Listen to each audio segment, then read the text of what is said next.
వివాదాస్పద వ్యాపారవేత్త గౌతమ్ అదానీ, దేశంలో అత్యంత అవినీతిపరుడైన రాజకీయవేత్తగా ముఖ్యమైన వీరిద్దరి మధ్య ముడుపుల పథకం బట్టబయలైంది.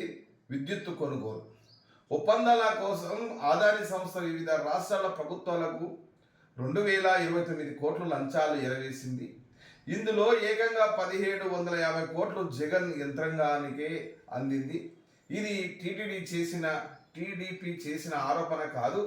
మన దేశానికి చెందిన సిబిఐ, ఈడీలు తేల్చిన సంగతి కాదు. America securities and exchange commission SEC, ఆ దేశ దర్యాప్తు సంస్థ ఎస్బిఐ న్యాయశాఖ నిగ్గు తేల్చిన విషయాలు. దీనిపై ఈస్ట్ డిస్ట్రిక్ట్ న్యూయార్క్ కోర్టులో అభియోగాలు కూడా నమోదయ్యాయి. దానిపై అమెరికాలో అరెస్ట్ వారెంట్ జారీ అయినట్టుగా తెలుస్తూ ఉంది.